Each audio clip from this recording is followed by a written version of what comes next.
What's up, guys? Welcome to another video here. Today we're not in the Corvette, as you see. We're in my 2002 Infiniti i35, and we're going to be talking about why I have this car and some ins and outs of it, and also maybe a little bit of my first ticket in it. Alright, let's get into the video. Alright, so first I want to talk about when I got this car. My dad had driven this car for around 13-14 years. He'd driven it a long time, really taken care of it, just didn't see a need to get a new car. It was a great car, and so when I turned 16, he ended up getting a new car, which is his current Audi right now, and I was able to drive this for my first year. And although it's a good car and whatnot, it really was tough for me just because it was front wheel drive, it was automatic, and it handled like a boat. So it's all of the opposite things that the Corvette are, or any other, fun little sports car is. So it was kind of tough for me to have it for over a year, but I did go through kind of a little bit of a build with it. Alright, so the first thing that I did to this car was actually, believe it or not, I bought Wedge Crane's Bizerias, which were 18 by, I think, like 8.5 in the front, 18 by 9.5 in the back. So it didn't handle all that well because it had skinnier tires up front, but it had a decent lip on the back ones, and it looked alright.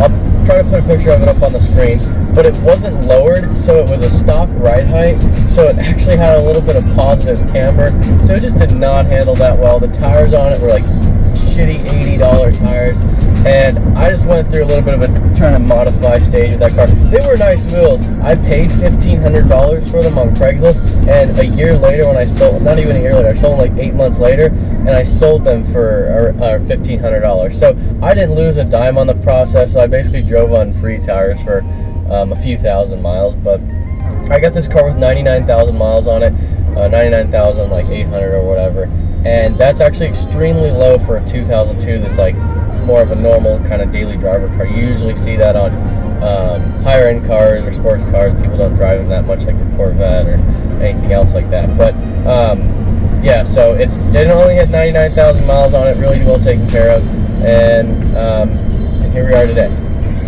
Alright, so after the wheels, I actually built a cold air intake, and it had stock air box on it, but what I did was I took out the stock air box, and it still had the mass airflow sensor and that tube. So I had to find a way to connect it up to the stock piping, and I did that by getting this kind of, I guess you could say, one purpose fits all. Like, it's basically a circular tube with a square box end, and it had 4 holes in it. I'll put a video of it up on the screen after this. I still have the air intake installed, and it was just a cheap mod. It probably cost me 35 bucks between the pod filter and the parts I needed to do it, and then I dremelled the holes out so it fit. I'll show that in a second.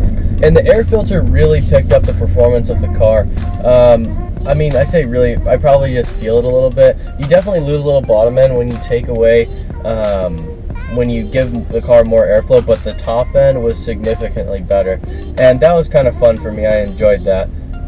So the next mod after I got the air filter was a catback exhaust system, and I bought it off of Amazon, and it was actually for a 2002 Maxima, which is like an A33 chassis, a 2002 Maxima catback exhaust system, because they actually didn't make a catback exhaust system for this exact car. And so I had it fitted up at Pronto Muffler, and I really didn't like how it turned out just because I wasn't there. I was in school and I was trying to get it done, and I had dropped the car off, and they had to weld part of it because the bumper on these sticks out more, which it ended up looking pretty ricey. I'm going to be straight honest with you, but it sounded great. It did have a little bit of drone, but it sounded pretty darn good. I mean, it's a VQ35DE, so it's the 350Z motor. So what 350Z motor doesn't really sound good? After I did the catback exhaust system, it just wasn't loud enough, so I ended up doing something kind of dumb. I took out one of the mid pipes, so it was basically straight pipe from the cat back, and it was dumping under the car. So at that point, it was pretty damn loud, and ripping through like a tunnel in Mexico, obviously, it sounded really, really good. And you can ask some of my buddies that were around to hear it like that. But currently, it has all the stock exhaust back on it because I have the Corvette now, so I don't need a second car that is obnoxiously loud. So the Corvette actually isn't that loud to drive day to day, but So that was a fun time. I really enjoyed this car when it was like that. I kind of miss it sometimes when I'm going through a tunnel or whatever. But then again, it's kind of nice just to drive on a crappy weather day like today. And so that's about it for that. I just want to mention, I see one of those, what is that? Is that a Tesla Model X or something? The big three? The big one, you know? Those are pretty cool. I know Salamander has one on his channel. Ooh, there's a Hellcat. You know, in Dallas, you just see all these cool cars all the time. I mean, part of me, when I'm driving this day to day, I get a little annoyed when I pull up to something like a Corvette or a Hellcat. Not that I want to race, but that I'm in this, and I could have been in a Corvette.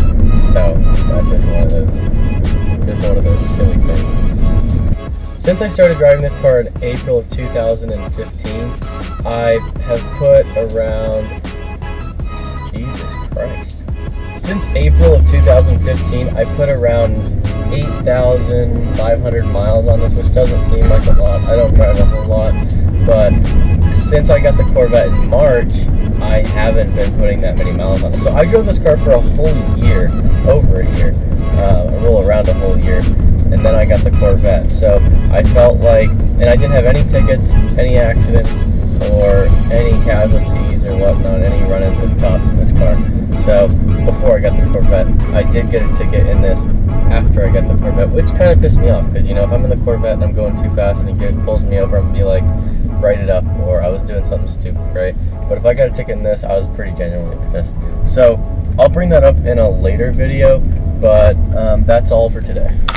Alright guys, so in addition to that video, I just wanted to kind of throw something out there. Tomorrow, or I guess today when this video is posted, we are going to Ennis, Texas Motorplex Speedway, and we are doing the quarter mile. I have about me and 4 or 5 of my friends going down there. So if you'd like to join us, head on down to Ennis. The gates open at 6. I'm probably not even going to get there until 7 or 8, just because I want to avoid traffic, and I'll probably eat in Uptown or something.